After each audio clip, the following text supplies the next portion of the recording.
नमस्कार मेरे प्यारे दोस्तों, मैं आप सभी से पुनः इस वीडियो के माध्यम से जुड़ रहा हूं।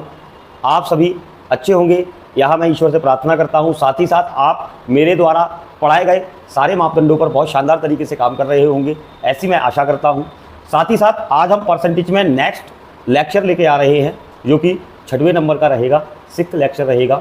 और इस 6वें लेक्चर में हम वही मिक्सअप क्वेश्चनों में आगे बढ़ेंगे प्यारे बच्चों। सो बिना देरी किए चलते हैं प्रश्नों की ओर, और आप सभी इन वीडियो का ज़्यादा से ज़्यादा अध्ययन करें, जिससे आपकी कैलकुलेशन स्किल में बहुत सारा बदलाव आए और ईश्वर की छत्र छाया में आप सफलता को प्राप्त करें। चलिए आरंभ करते हैं प्यारे बच्चों, ध्यान दीजिएगा। चलिए शुरुआत करते हैं, यहाँ पर छोड़ा था वहीं से शुरुआत करते हैं। जैसा कि हमें पहला प्रश्न दिखाई दे रहा है प्यारे बच्चों, इसमें दिया गया है दूध और पानी के 100 लीटर के मिश्रण में जल की मात्रा 10% है। अब जरा ध्यान से देखो बेटा, टोटल मिश्रण जो दिया गया है वो दिया गया है 100 लीटर का, जिसमें से पानी 10% था बच्चों, यानी 100 का 10% कितना होगा, 10 लीटर पानी था। बचा हुआ शेष क्या होगा बेटा, तो आप कहोगे सर मिल्क होगा। मिल्क कितना होना चाहिए, 90 लीटर मिल्क होना चाहिए। तो यहाँ तक की पद्धति आप सभी के समझ आ गई होगी। अब उसने देखो क्या बोला गया है, इसमें कितना पानी और मिलाएं ताकि अब नए मिश्रण में पानी की मात्रा 50% हो जाए। बेटा मैंने सुना है कि टोटल मिश्रण सदैव 100% होता है, कोई भी वैल्यू हो। तो प्यारे बच्चों 50% पानी होगा, तो आप बताइए 50% यहाँ क्या हो जाएगा, आपका 50% यहाँ पर दूध हो जाएगा। दूध में ना कुछ बढ़ाया ना कुछ घटाया। पहले दूध 90% हुआ करता था, अब इस नई घटना में, यानी ये टोटल जो 100% आपको प्राप्त हो रहा है, ये कौन सा मिश्रण है, नया वाला। अब आप कहोगे ये नया वाला है सर, तो पुराना वाला कौन सा था, ये है भैया कौन सा वाला, पुराना वाला। पहले टोटल 100 था, अब 100% बराबर जो भी आएगा वो कहलाएगा। तो प्यारे बच्चों ज़रा गौर से देखो, हमें एक लाइन उठानी है जो हमें नए मिश्रण के बारे में जानकारी देगी। आप बताएं 50% बराबर नया मिश्रण क्या है, 90 है, और 50% का 2 गुना 100% होता है, तो 2 गुना कर देने पर नया मिश्रण कितना प्राप्त हो जाएगा प्यारे बच्चों, 180 लीटर। क्लियर है बेटा। अब एक बात बताओ, पहले मिश्रण 100 लीटर था, अब मिश्रण 180 लीटर हो रहा है। दूध तो बढ़ाया नहीं जा रहा, बढ़ाया क्या जा रहा है, पानी को बढ़ाया जा रहा है। तो पानी कितना बढ़ाया गया होगा बेटा, 80 लीटर। यही हमारा फाइनली आंसर हो जाएगा इस प्रश्न का।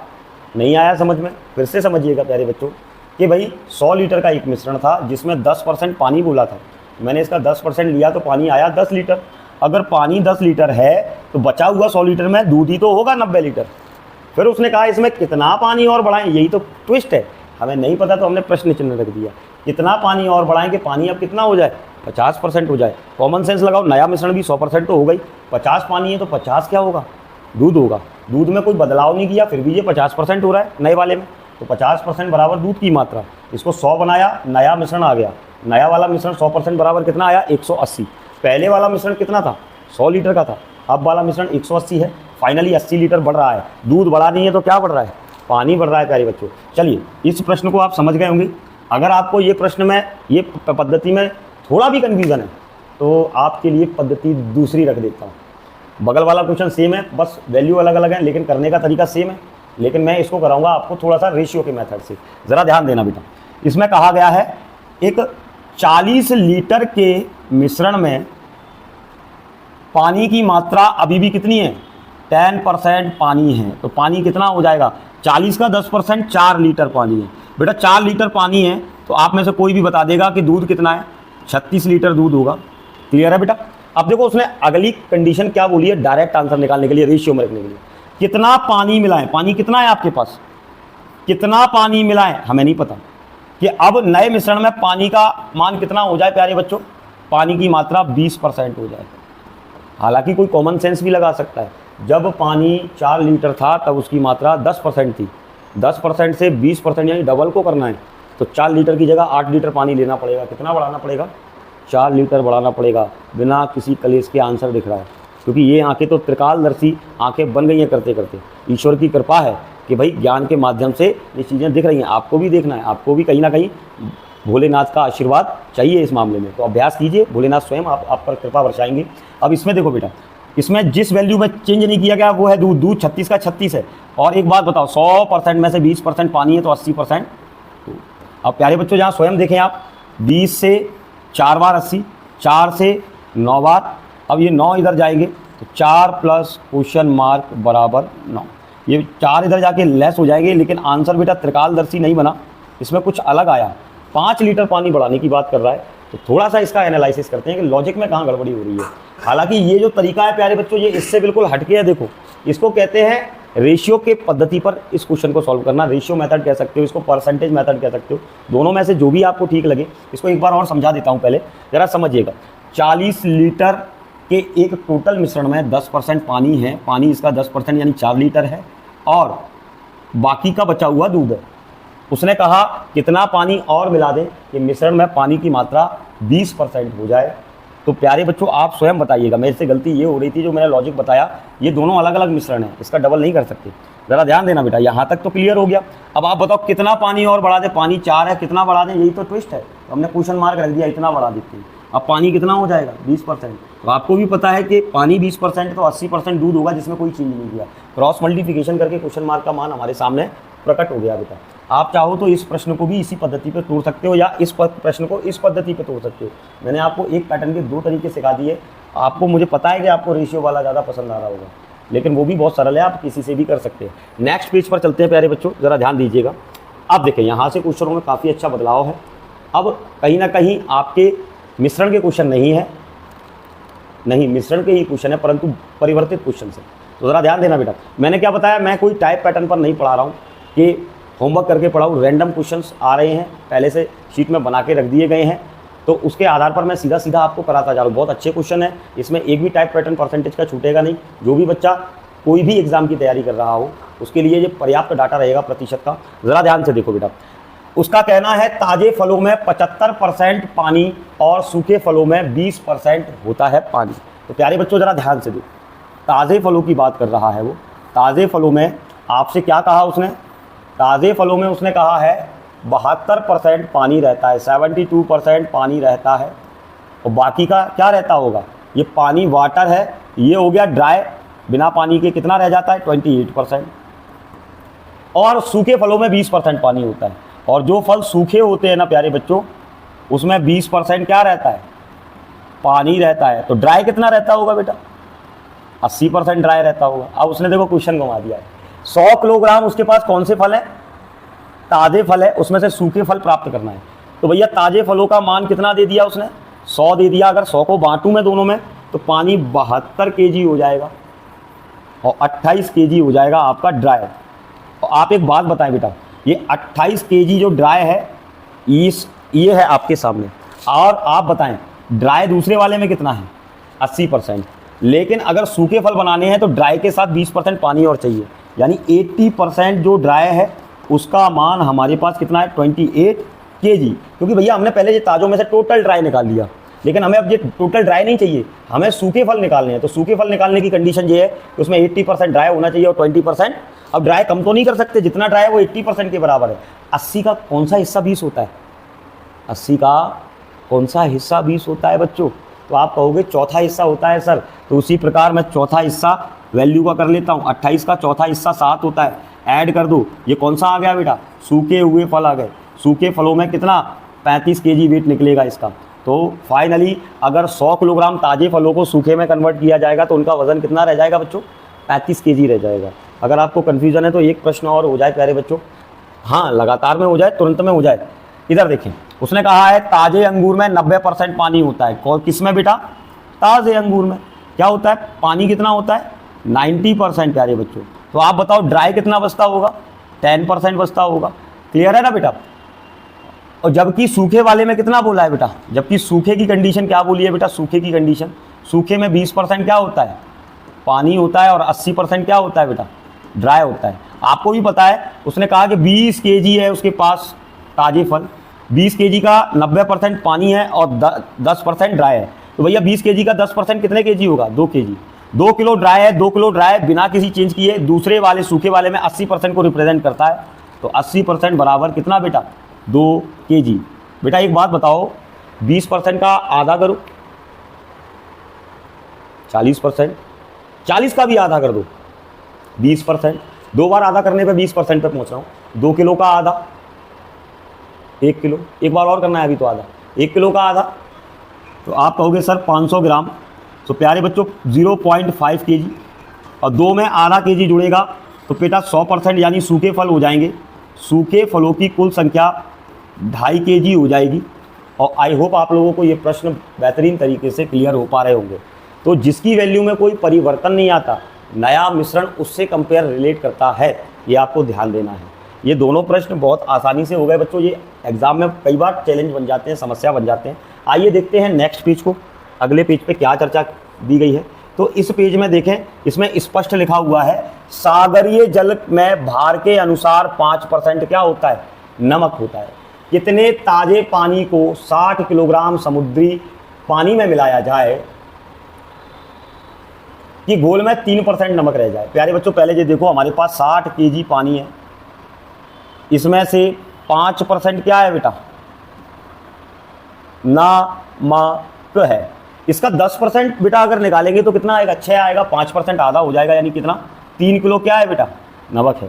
क्लियर है। और वो चाहता है कि नए वाले में नमक की मात्रा कितनी रहनी चाहिए, 3%। नमक बढ़ाने की भी बात नहीं कर रहा है, आप देखो पानी बढ़ाने की बात कर रहा है। नमक 3% चाहिए, जबकि नमक हमारे पास कितना है। अब अगले वाले में जब नमक बढ़ेगा ही नहीं तो इसी को रख दो जो पहले से वैल्यू है नमक की। नए वाले का 3% है नमक। तो प्यारे बच्चों आप स्वयं देखिएगा कितना आ रहा है बेटा। नया वाला मिश्रण 100% बराबर कितने किलो, 100 kg। अब मुझे आप बताओ, पहले वाला मिश्रण 60 kg का था, नया मिश्रण 100 kg का है, कितना बढ़ाया, 40 kg क्या बढ़ाया, नमक बढ़ाया नहीं है तो क्या बढ़ाया होगा बंधुओं, पानी बढ़ाया होगा। यही पूछा है कितना शुद्ध पानी उसमें बढ़ाया जाए कि नमक की मात्रा 3% रह जाए। नमक हमने निकाला, पहले वाले में जो नमक है वो कितना है प्यारे बच्चों, वो है आपका 5%। 60 लीटर सागरीय पानी वो लेके आया था, इसमें से 5% नमक है। नमक कितना हो गया, 3 किलो।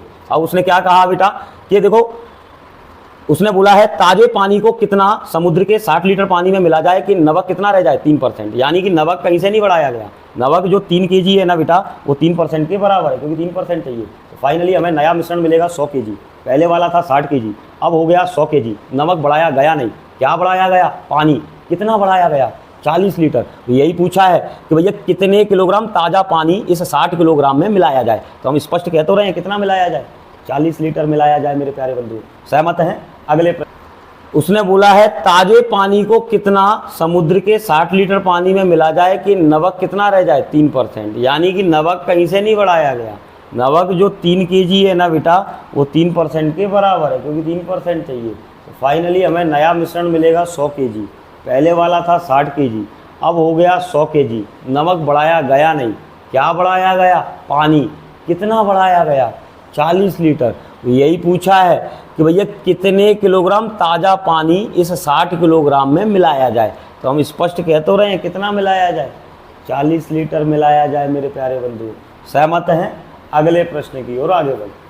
यहाँ से बेटा टाइप पैटर्न चेंज हो रहा है परसेंटेज का। यहाँ से अब जनसंख्या कमी और वृद्धि हमारे सामने आ रही है प्यारे बच्चों। अब आप कहोगे जी सर ये जनसंख्या कमी और वृद्धि क्या होता है। तो आइए थोड़ा सा आपको बताना चाहूँगा कि जनसंख्या कभी भी बढ़े बच्चों या कभी भी घटे, तो याद रखना ये क्रमागत कमी की तरह घटती है और क्रमागत वृद्धि की तरह बढ़ती है। आपको क्रमागत कमी वृद्धि में करा चुका हूँ, सक्सेसिव इंक्रीज और डिक्रीज, ये सारी चीज़ें मैंने आपको कराई हैं। आज इसका प्रयोग करके आपको बताता हूँ ज़रा। देखो बोला है उसने किसी गांव की जनसंख्या 1 वर्ष में 20% अधिक हो गई यानी बढ़ गई, और अगले वर्ष में 20% कम हो गई। क्लियर है ना। यदि तीसरे वर्ष के प्रारंभ में वहां की जनसंख्या कितनी है प्यारे बच्चों, 51,184 है, तो प्रथम वर्ष में जनसंख्या कितनी थी। मैंने माना कि शुरुआत में जनसंख्या 100% होगी प्यारे बच्चों। पहले साल में इसमें बढ़ा है कितना परसेंट बेटा, 20% बढ़ा है। तो 100 का 20% 20 ही होता है, कितना हो गया, 120। लेकिन अगले वर्ष मुझे पता है इसमें घटा है। कितना घटा है बेटा? 20%। अब इसका 10% कितना होगा प्यारे बंधु? इसका 10% 12 होगा। 20% के लिए डबल कर दो, 12 दूनी 24 घटने की बात हो रही थी, दूसरे वाले में कम होने की बात हो रही थी। तो 120 में से 24 घटेंगे, कितना बचेगी अब जनसंख्या? 2 वर्ष बाद यानी तीसरे वर्ष की शुरुआत में जनसंख्या हो जाएगी 96%, जिसकी वैल्यू हमारे पास है 5184। अब हम बिना किसी टेंशन के इसको डिविजिबल करेंगे। तो पहले मैं 12 का पहाड़ा पढ़ रहा हूँ, 12 से 8 बार, 12 से 4 बार, 3 बचे, 12 से 6 बार, 12 से 2 बार। अब प्यारे बच्चों 8 से काट रहा हूँ, 8 से 1 बार, 8 से 5 बार, 8 से 5 बार। एक सेकंड ऊपर वाला देखें, 12 से काटा, 12 से 3 बार, अच्छा 12 से 3 बार गया, ठीक है। 12 से 4 बार गया, 3 बचा। 12 से यहाँ पर थोड़ा सा गलत रखा है, यहाँ पर 3 बार जाएगा 12 से और फिर 2 बार जाएगा। अब 8 से काटेंगे, 8 पंजे 40 हो गया, 8 का 4 गुना प्यारे बच्चों 32 हो गया। 1% का मान हमारे सामने कितना आया बेटा? 54। और हमको भी पता है हमने शुरुआत में जनसंख्या कितना % रखी थी? 100%। 100% के लिए 2 बिंदियाँ इधर और 2 बिंदियाँ इधर। ऐसा करने पर ऑप्शन ए हमारा क्या बन जाएगा प्यारे बच्चों? आंसर बन जाएगा। तो आई होप आपको ये तरीका बिल्कुल ईजिली समझ आया होगा कि जनसंख्या शुरुआती नहीं दी थी, क्लियर है। उसमें पहले 20% की वृद्धि की, 120% हो गई। फिर उसमें 20% की कमी की, 96% हो गई। 96% का मान हमारे पास था 5184। इसे हमने काटा तो 1% का मान 54 आया। 100 बनाने के लिए दोनों बोथ साइड हमने 00 का यूज़ किया, हमें टोटल स्टार्टिंग की जनसंख्या प्राप्त हो गई। जो बच्चे चाहते हैं कि सर हमें कैलकुलेशन से करना है, ये परसेंटेज लॉजिक हमें दिक्कत दे रहा है, तो मैं कहूँगा बेटा आप इससे करोगे बहुत आसान होगा। आपने बस पहले की वीडियो पाँचों की पाँचों अच्छे से देखनी है और घर पे खूब प्रैक्टिस करनी है। ये तरीका बहुत आसान लगने लगेगा। अगर आपको नहीं लग रहा है तो आप मान लो स्टार्टिंग की जनसंख्या हमें नहीं पता, परंतु पहले वर्ष 20% बढ़ी है तो 120 हो गई है। अगले वर्ष 20% घटी है तो 100 में 20 गया, 80 हो गई है।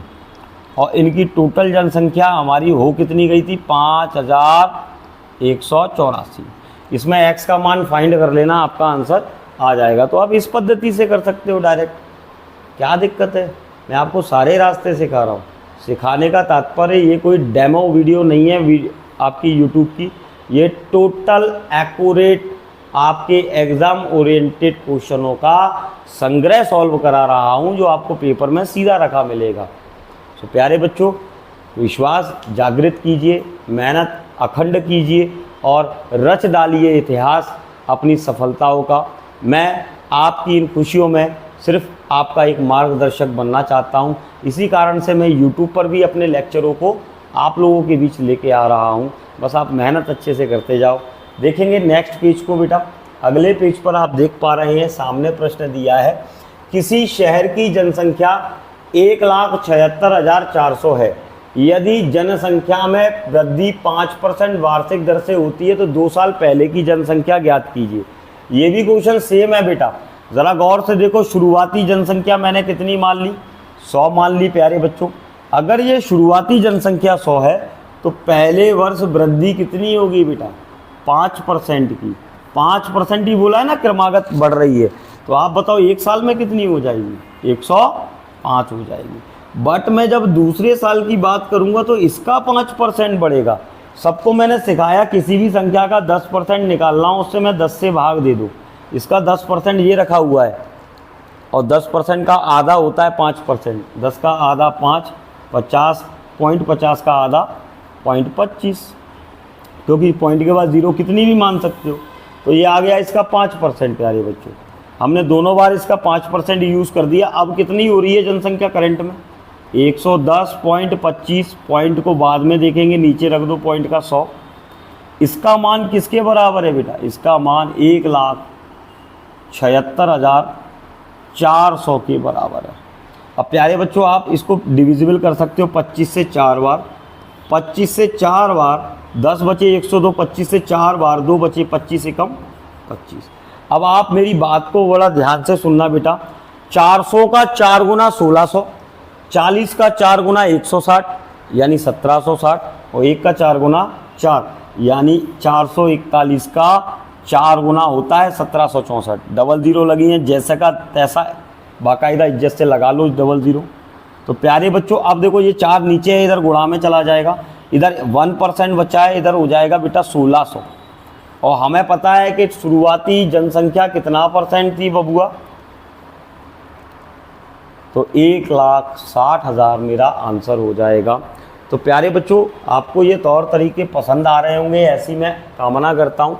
अब उसने बोला है 2 वर्ष पहले किसी कस्बे की जनसंख्या कितनी थी, शुरुआती जनसंख्या दे दी है बेटा 62,500 थी। और उसने क्या कहा है ज़रा ध्यान से देखो, बड़े शहरों में जनसंख्या का पलायन होने के कारण, पलायन का मतलब होता है चले जाना, कारण जनसंख्या में 4% वार्षिक की दर से कमी आई। तो बेटा पहले वर्ष में 4% घटाना है, 4% घटाना है। आप सभी को इसका 1% दिखाई दे रहा होगा, किसी भी संख्या में 100 से भाग देने पर उसका 1% आ जाता है। इसका 1% है 625, 2% डबल हो जाएगा यानी 1250, 4% उसका भी डबल हो जाएगा, 1250 का डबल 2500। तो पहले 2500 घटेगी तो जनसंख्या कितनी रह जाएगी मेरे प्यारे बंधुओं, 60,000 रह जाएगी।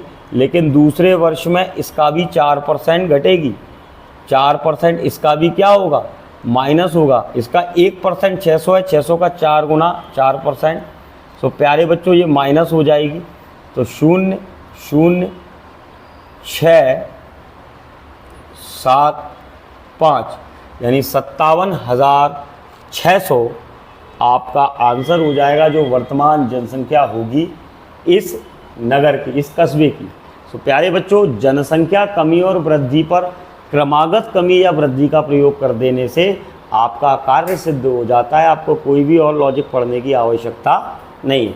चलिए बढ़ते हैं अगले पेज पर। नेक्स्ट पेज प्यारे बच्चों आपके सामने ये रखा हुआ है। अब अगले पेज में देखो बेटा जनसंख्या पर ही क्वेश्चन है, परंतु अब जनसंख्या को उसने कहीं ना कहीं कैटेगरी वाइज विभाजित कर दिया। महिलाओं की बात अलग कर रहा है, पुरुषों की बात अलग कर रहा है। ऐसी केसेस कंडीशन में आप एलिगेशन मेथड का प्रयोग कर सकते हो इन प्रश्नों को करने के लिए। एलिगेशन मेथड आपने 5 से 7 टॉपिक जो अर्थमेटिक के उनमें सब जगह यूज़ होते देखा होगा। अगर नहीं देखा है तो आज देखिएगा, आगे भी कई जगह इसका प्रयोग हम करेंगे। तो ज़रा ध्यान दो, एक नगर की कुल जनसंख्या कितनी थी भैया, 5,000 थी, क्लियर है। और जिसमें पुरुष यानी आदमी 10% वृद्धि हुई, और जबकि वुमन में 15% की वृद्धि हुई। और जनसंख्या जो थी वो जनसंख्या बढ़कर कितनी हो गई, 5,000 से बढ़कर 5600 हो गई। तो मेरा कोई भी बच्चा बता देगा सर कितना बढ़ा इसमें, 600 की वृद्धि हुई है कितने पर, 5,000 पर। और इसको परसेंटेज में कन्वर्ट कर लो वृद्धि को, तो 1 2 3 1 2 3, 5 से काटूंगा बेटा 12 बार कटेगा, यानी टोटल में कितने परसेंट की वृद्धि दर्ज हो रही है बेटा, 12% की। तो आप लिख सकते हो टोटल में 12% की वृद्धि दर्ज हो रही है दोनों में मिलके। तो प्यारे बच्चों इनका डिफरेंस हमें इस साइड रखना है, यही एलिगेशन मेथड का तरीका है करने का। आओ इनका डिफरेंस बेटा इस साइड रखना है, और ऐसा कर देने पर इनकी संख्या का अनुपात आ जाएगा। प्यारे बच्चों हमें बांटना किसको है बेटा, 5,000 को बांटना है। तो आपको कुछ ज़्यादा कष्ट पड़ेंगे नहीं, तुरंत में बढ़ जाएगा। बस आपको इसमें 3 0 लगाने हैं, इसमें भी 3 0 लगाने हैं। इनकी क्वांटिटी टोटल मिला के 5,000 बढ़ जाएगी। और उसमें पूछा गया है गांव में पुरुषों की जनसंख्या कितनी है, तो कोई भी शूरवीर हमारा बता देगा कि पुरुषों की जनसंख्या 3,000 है। तो आई होप आपको ये एलिगेशन मेथड पर बनने वाले प्रश्न भी आसानी से समझ आ रहे होंगे बेटा। और आगे बढ़ते हैं, एक और क्वेश्चन दिया हुआ है, देखो एलिगेशन पर ही। आपको नहीं समझ आया तो यहाँ पे और ज़्यादा प्रकाश डालो बेटा। एक गांव की जनसंख्या कितनी है बेटा, 15,000 है, ठीक है ना बेटा, जिसमें पुरुष यानी मैन 8% बेटा, और वुमन 10%, वृद्धि हो जाए यानी बढ़ जाए बच्चों, और जनसंख्या 15,000 से बढ़कर 16,300 होती दिखाई दे रही है, तो आप बताओ जनसंख्या में कितना बढ़ा। तो आप में से कोई भी कह देगा सर 1300 बढ़ा है, लेकिन मैंने क्या कहा, हमें चाहिए परसेंटेज में, क्योंकि हम एलिगेशन का प्रयोग करेंगे। मल्टीप्लाई बाय 100 करते ही परसेंटेज बन जाएगा जी। तो प्यारे बच्चों 1 2 3 1 2 3, 5 से काटा 3 बार, 5 से काटा 26 बार, यानी अब कट नहीं सकता तो बीच में रख दो 26/3। और मैंने आपको बताया भी था इससे पहले वाले क्वेश्चन में, इनका अंतर रखा जाता है इधर। अब अंतर कैसे करेंगे, तो 8 - 26/3, 8 × 24, 24, 26 में अंतर कितना है। ये मत देखना कि कौन बड़ा कौन छोटा, सिर्फ अंतर रखना बस बेटा। इनमें देख लो बेटा, 10 का 3 गुना 30, 30 और 26 का अंतर 4/3। तो फाइनली प्यारे बच्चों अंतर भी आ गया और अनुपात भी आ गया। कैसे, 2 एकम 2, सॉरी 2 दूनी 4 और 2 एकम 2। 2 रेशियो कितना आ रहा है, 2:1 के रेशियो में इनकी संख्या का अनुपात आ रहा है। उसने कहा है स्त्रियों की संख्या यानी वुमेन्स का रेशियो मान निकालना है। टोटल रेशियो का मान कितना हो रहा है, 2 और 1 3। 3 हिस्सों में से वुमन का रेशियो कितना मान है, 1 हिस्सा है। टोटल कितना है बबुआ, तो आप कहोगे सर 15,000 है। बस 15,000 में से 1 हिस्सा निकाल दो 3 में से, तो आपको फाइनली महिलाओं की संख्या प्राप्त होगी। कितनी प्यारे बच्चों, महिलाओं की संख्या 5,000 प्राप्त होगी इस प्रश्न में। तो मुझे विश्वास है कि आप लोगों को एलिगेशन मेथड शानदार तरीके से क्लियर हो रहा होगा। तो प्यारे बच्चों अगले पेज पर आगे बढ़ते हैं। चलिए नेक्स्ट पेज पर देखिएगा, एलिगेशन का एक और क्वेश्चन मुझे दिखाई दे रहा है।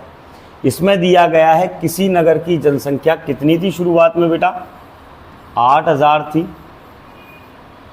एक वर्ष में पुरुष यानी मैन 10% तथा वुमन एट 8%, 8% कह सकते हैं, और कुल जनसंख्या में 9% की वृद्धि हो गई। डिफरेंस रख लो बेटा, ये तो आपको भैया अच्छा बोनस क्वेश्चन दे दिया कि आपको कंबाइंड परसेंटेज भी निकाल के दे रहा है वो 1, और इन दोनों में अंतर 1। जब रेशियो बराबर का आता है तो दोनों की संख्या बराबर होती है, यानी 4,000 पुरुष 4,000 महिलाएं। कुछ भी पूछ ले आपका आंसर 4,000 होगा स्पष्ट तरीके से। अब यहाँ से क्वेश्चन प्यारे बच्चों चेंज हो रहा है, कहीं ना कहीं हम थोड़ा सा लैंग्वेज पे क्वेश्चन से कुछ टाइप पैटर्न बदलते जाएंगे आगे भी। जैसे कि इस प्रश्न में लिखा है मेरे प्यारे बंधुओं कि किसी परीक्षा में 35% छात्र उत्तीर्ण हो गए, यानी कि पास हो गए। पास कितने हो गए बेटा, 35%। हमारी क्लास का अबोध बालक भी बता देगा कि सर पास हुए हैं 35%, तो फेल हुए होंगे कितने परसेंट, 65%। तभी तो दोनों का आंकड़ा मिला के 100% होगा। जबकि फेल होने वालों की संख्या कितनी दी है बेटा, 455। और उसने पूछा है कुल छात्र निकालो, तो कुल तो हमें पता है 100% होंगे, यानी 100 बनाना है इसे। तो इधर देखो बेटा, सीधा 65 से भाग दे देता हूँ, 65 से सीधा भाग दे देता हूँ, 65 से एक बार 65। 65 का आपको आश्चर्य होगा 7 गुना 455 होता है। कैसे निकाला, 60 का 7 गुना 420, क्लियर है ना बेटा, और 5 का 7 गुना 35, 420 और 35 455। थोड़ा सा बड़ा सोचो, है ना, छोटा सोचोगे तो बड़ी कैलकुलेशन कहाँ से कर पाओगे। टोटल मैंने बताया था ना कितना परसेंट है वैल्यू, 100%। तो बेटा इसको लग ना जाए, बड़े प्यार से आंसर लगा देना। नेक्स्ट प्रश्न पे चलते हैं। आई होप आपको ये समझ आ रहे होंगे क्वेश्चन। मैंने क्या कहा, मेरा तरीका अंततः अंत तक आपको ले जाएगा इस टॉपिक के, बिना किसी रट्टा मार के। आगे देखिएगा प्यारे बच्चों, इसमें देखिएगा एक छात्र ने कुल अंकों का 33% अंक प्राप्त करके उत्तीर्ण हो गया। वह 125 अंक प्राप्त करता तो 40 अंकों से फेल हो जाता। इसका कहने का तात्पर्य है प्यारे बच्चों, आप इसको समझें। मैं जब बचपन में स्कूल में था तो मैंने ये चीज़ बहुत फेस किया, आप लोगों ने भी की होगी। जब हम पेपर में कुछ भी ना लिख के आए तो हमें क्या मिलेगा, और जब हम कुछ भी ना छोड़ें तो क्या मिलेगा। लेकिन मैंने बहुत अगरबत्तियां लगाई हैं किसी एक विषय को लेकर, हे प्रभु इस विषय में मुझे 33% दे देना तो मेरा काम हो जाएगा। तुझसे कुछ नहीं मांगा, सिर्फ एक विषय में 33 दे देना। ऐसा कई छात्रों के साथ हुआ होगा, कोई एक विषय को लेके जिसमें उन्होंने 33 मांगा होगा। 33 ही क्यों मांगा? 100 मांगते। क्यों 33 मांगा? क्योंकि इस 33 को कहीं ना कहीं हम मिनिमम पासिंग मार्क्स कहते हैं। इसको हिंदी में न्यूनतम उत्तीर्ण अंक कहा जाता है प्यारे बच्चों। इसके नीचे तो आदमी फेल, इसके ऊपर तो पास। हालांकि ये 33 ऑफिशियली नहीं है ये मान, कई जगह, कई राज्यों में, कई देशों में इसका आंकड़ा मिनिमम पासिंग मार्क्स का 40% पे भी है, 30% पे भी है, 20% पे भी है, लेकिन हमारे देश में इसको 33% के करीब रखा जाता है। इसको डायरेक्ट देख के इसको मिनिमम पासिंग मार्क्स मत कह देना। उसने खुद चीख चीख के कह रहा है कि वो 33% लाया तो पास हो गया, पास हो गया, इसका मतलब यही क्या है? मिनिमम पासिंग मार्क्स है। और उसने एक और बात बोली है, अगर वो 125 अंक लाता तो भी वो 40 अंकों से फेल हो रहा था, यानी 40 और चाहिए थे उसको पास होने के लिए। तो प्यारे बच्चों 125 प्लस 40 मिनिमम पासिंग मार्क्स है, और जबकि मिनिमम पासिंग मार्क्स परसेंटेज में कितना दिया है? 33। तो आपस हमें ऐसे लिखना है 33% का मान टोटल कितना दिया है? 125 में 40 जोड़ेंगे 165। बेटा ज़रा गौर से देखो एक बार,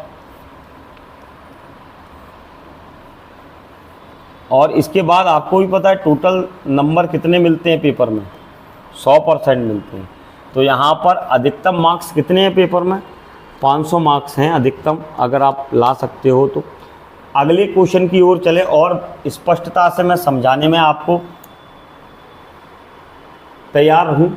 इसमें देखो बेटा, ए ने 30% अंक प्राप्त करके 15 अंकों से फेल हो जाता है। बी ने 40% अंक प्राप्त करके पास होने वाले अंकों से 35 अंक अधिक लाता है।